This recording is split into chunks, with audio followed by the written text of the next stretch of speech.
Assalamualaikum warahmatullahi wabarakatuh. Perkenalkan, nama saya Finkan Jani Putri, saya dari kelas 12 IPA 3. Di sini saya akan menjelaskan tentang pengertian ketimpangan sosial. Secara umum, ketimpangan sosial adalah suatu keadaan yang menunjukkan ketidakseimbangan di masyarakat, yang mengakibatkan perbedaan yang mencolok terutama berkaitan dengan perbedaan penghasilan yang sangat tinggi antara masyarakat kelas atas dan masyarakat kelas bawah. Selanjutnya ada pengertian ketimpangan sosial menurut para ahli. Yang pertama ada dari Adrinov Achaniago. Menurutnya, ketimpangan adalah buah dari pembangunan yang hanya berfokus pada aspek ekonomi dan merupakan aspek sosial. Yang kedua ada Budi Winarno. Menurutnya, ketimpangan merupakan akibat dari kegagalan pembangunan di era globalisasi untuk memenuhi kebutuhan fisik dan psikis warga masyarakat. Yang ketiga ada Jonathan Houghton dan Syahidur Erkandar. Menurutnya, ketimpangan sosial adalah bentuk-bentuk ketidakadilan yang terjadi dalam proses pembangunan. Dan yang terakhir ada Roykatul Aswidah. Menurutnya, ketimpangan sosial sering dipandang sebagai dampak residual dari proses pertumbuhan ekonomi. Sekian dari saya, materi selanjutnya akan dijelaskan oleh rekan saya. Assalamualaikum warahmatullahi wabarakatuh. Saya Jamaluddin akan melanjutkan materi selanjutnya, yaitu tentang bentuk-bentuk ketimpangan sosial. Bentuk ketimpangan sosial merupakan keadaan di mana terjadi kesenjangan, ketimpangan, atau ketidaksamaan akses untuk memanfaatkan sumber daya yang ada.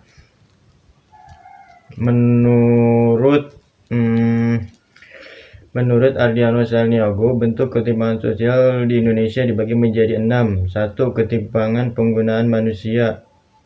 Ketimpangan pembangunan manusia, yaitu pembenahan pendidikan, penyediaan sarana kesehatan menurut tingkat kematian, meningkatkan usia harapan hidup, dan menurunnya jumlah penduduk miskin.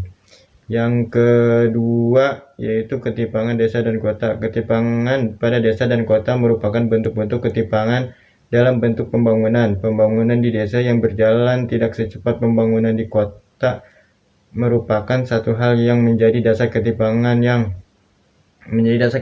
terjadi di antara keduanya. Yang ketiga, ketimpangan antara wilayah dan subwilayah. Bentuk-bentuk lain ketimpangan sosial selanjutnya dapat dilihat dari ketimpangan yang terjadi di antara wilayah dan subwilayah. Hal ini karena cakupan wilayah yang lebih besar dibandingkan subwilayah. Nah, yang keempat, ketimpangan antar golongan dan ekonomi. Strategi pembangunan yang mengutamakan sektor industri pada model berkaitan munculnya segolongan warga miskin yang hidup dalam kerentanan. Pada umumnya, mereka tidak memiliki keterampilan yang diperlukan untuk kerja pada sektor industri. Yang kelima adalah ketimpangan penyebaran aset di kalangan swasta. Meskipun sebagian besar penduduk Indonesia bekerja pada unit-unit usaha mikro, kecil, menengah, dan kooperasi (UMKM), namun pemilihan aset justru sangat terkonsentrasi pada usaha berskala besar.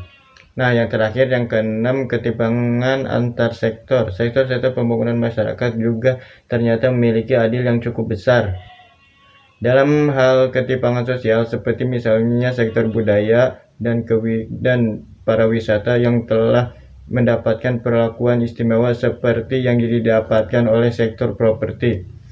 Nah, itu saja tentang bentuk-bentuk ketimpangan sosial. Materi selanjutnya akan dijelaskan oleh teman saya. Perkenalkan, nama saya Dede Nurauladi dari kelas 12 IPA 3. Di sini saya akan menjelaskan penyebab ketimpangan sosial. Terjadinya ketimpangan sosial di masyarakat akan memberikan kesenjangan sosial di dalam kehidupan sosial. Adapun hal-hal yang menyebabkan ketimpangan sosial. Yang pertama, tingkat pertumbuhan yang tidak merata. Kebijakan dan strategi pembangunan ekonomi di masa lalu telah mengubah struktur ekonomi secara mengesankan dan mencapai tingkat pertumbuhan ekonomi yang cukup tinggi. Yang kedua, adanya bias dampak globalisasi. Pengaruh globalisasi tidak pernah merata karena terdapat segmen signifikan dari penduduk dunia yang kurang tersentuh olehnya atau tidak memperoleh keuntungan dari globalisasi. Yang ketiga, ketidaksiapan menerima perubahan. Ketidaksiapan masyarakat menerima perubahan akibat Rendahnya tingkat pendidikan, sikap konservatif, terlalu berpegang teguh terhadap tradisi sehingga cenderung bersikap tertutup. Yang keempat, perbedaan ketersediaan sumber daya. Ada beberapa wilayah yang memiliki kelimpahan berbagai sumber daya alam, sehingga tak mengalami kesulitan untuk membangun kegiatan ekonomi sebagai pendorong pertumbuhan. Dan yang kelima, ada kebijakan pembangunan yang kurang tepat. Salah satu prioritas pembangunan adalah pemerataan demi mencegah terjadinya ketimpangan. Lalu yang terakhir, ada institusi politik dan ekonomi yang cenderung eksklusif.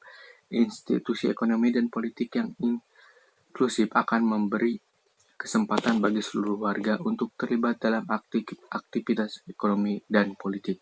Itu tadi, terima kasih. Wassalamualaikum warahmatullahi wabarakatuh. Perkenalkan, nama saya Marbung Ramtra Sigalingging. Saya dari 12 IPA 3 ingin menjelaskan dampak ketimpangan sosial. Di sini dampak ketimpangan sosial itu ada 5. Yang pertama, melemahnya wirausaha. Yang kedua, terjadinya kriminalitas. Yang ketiga, terjadinya monopoli.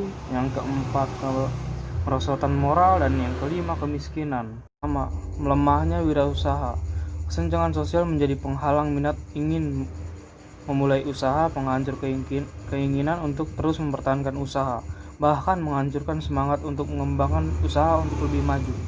Lemahnya jiwa wirausaha dapat mengganggu perkembangbiakan ekonomi bangsa. Dalam pengembangannya dibutuhkan kemampuan dana, tenaga, kemampuan manajemen, dan peluang berusaha termasuk pasar. Terjadinya kriminalitas. Akibat kesenjangan sosial, banyak rakyat miskin yang terpaksa menghalalkan segala cara untuk memperoleh uang, seperti mencuri, mencopet, dan judi. 3. Terjadinya monopoli.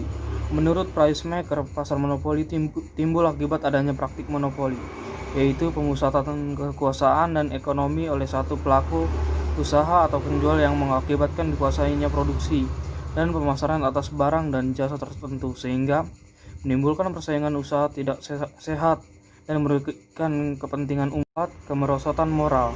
Kemerosotan moral muncul sebagai akibat ketimpangan sosial tidak hanya dilakukan oleh kelompok yang kurang mampu saja, tetapi kelompok masyarakat yang terpenuhi segala kebutuhannya atau mampu juga mengalami kemerosotan moral. Yang kelima, kemiskinan.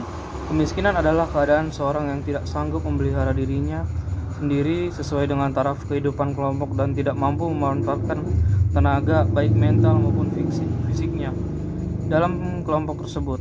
Dari selanjutnya akan dijelaskan oleh teman saya. Sekian, terima kasih. Oke, assalamualaikum warahmatullahi wabarakatuh. Ketemu dengan saya lagi, Dongteng Alihanan. Tentunya di kelompok sosiologi 12 IPA 3. Saya akan menjelaskan materi tentang ketimpangan sosial sebab akibat. Ketimpangan yang terjadi di tengah-tengah masyarakat adalah disebabkan oleh adanya perbedaan yang mencolok antara individu salah satu dengan yang lainnya. Perbedaan ini terlihat sangat mencolok dan menimbulkan masalah dalam penanganannya. Ketimpangan sosial di bidang ekonomi contohnya. Adanya globalisasi menyebabkan perekonomian hanya tumbuh di beberapa wilayah, ditambah dengan praktik ekonomi kapitalisme yang menyebabkan si kaya menjadi kaya, si miskin menjadi miskin. Hal tersebut membawa dampak negatif karena munculkan ketimpangan sosial. Ketimpangan di bidang itu, di bidang ekonomi. Yang kedua, di bidang politik. Dengan adanya dominasi ekonomi negara dunia ke suatu negara terhadap negara lain, menyebabkan dominasi di bidang politik. Ketimpangan sosial di bidang budaya, globalisasi. 3. Ketimpangan sosial di bidang budaya. Globalisasi menimbulkan efek westernisasi yang berakibat mengikis budaya lokal juga memunculkan sikap atau gaya konsumerisme. Nah, di sini juga ada cara mencegah ketimpangan sosial. Caranya yaitu 1. Peningkatan kualitas penduduk. Nah, masyarakat Indonesia yang sangat beragam memiliki karakteristik masing-masing. Keberagaman tersebut juga dapat menimbulkan ketimpangan sosial. Sehingga perlu adanya peningkatan kualitas manusia. Peningkatan kualitas penduduk dapat dilakukan mulai berbagai usaha. 1. Memperbaiki kualitas pendidikan. 2. Meningkatkan fasilitas kesehatan baik dari segi jumlah tenaga medis ataupun fasilitas pelayanan kesehatan. 3. Melakukan pemberdayaan kelompok di masyarakat, misalnya dengan memberikan penyuluhan atau pengaruhan kepada masyarakat. Bagian 2, mobilitas sosial. Mobilitas ditirukan sebagai suatu perpindahan atau perubahan gerak. Perpindahan yang dimaksud adalah perpindahan penduduk antara satu daerah ke daerah lain. Hal ini bertujuan untuk mendapatkan jumlah penduduk di suatu daerah. Adanya pemerataan penduduk juga harus diikuti oleh adanya pembangunan. Hal ini bertujuan agar tidak menjadi kepadatan yang akhirnya menimbulkan kesenjangan sosial. 3. Bagian 3. Menciptakan peluang kerja.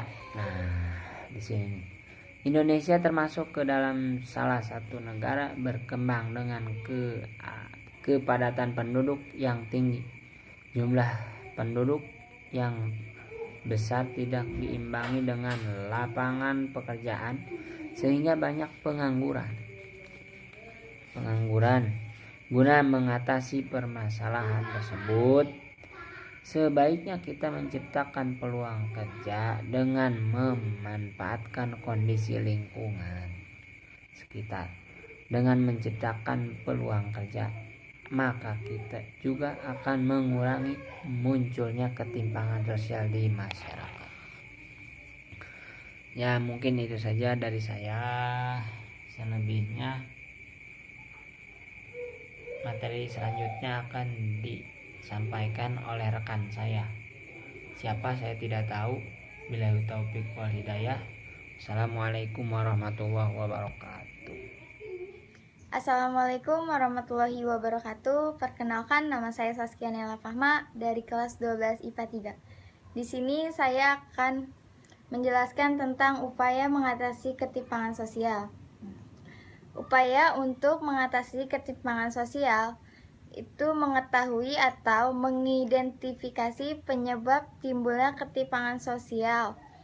Kemudian untuk mencari solusinya, yaitu langkah-langkah sebagai berikut. Pertama, menentukan masalah yang akan dicari solusinya.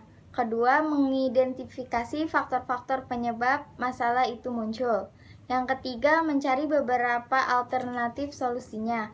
Yang keempat, memilih hal yang paling penting diselesaikan tepat terlebih dahulu, kemudian dilanjutkan dengan solusi berikutnya. Berdasarkan realitas yang terjadi, di sini saya akan menyebutkan mengatasi ketimpangan sosial sebagai berikut. Yang pertama, menumbuhkan pemahaman bahwa ketimpangan sosial merupakan pelanggaran hak asasi manusia. Seperti pemerintahan sudah menjamin pada UU nomor 39 tahun 1999 tentang hak asasi manusia. Yang kedua, mengingat kembali esensi pemerataan dalam konstitusi. Nah, yang ketiga, menanggulangi kemiskinan. Yang keempat, menjamin kesejahteraan sosial bagi lingkungan sosial. Yang kelima, mempercepat pembangunan di kawasan timur Indonesia dan mempertahankan monumen.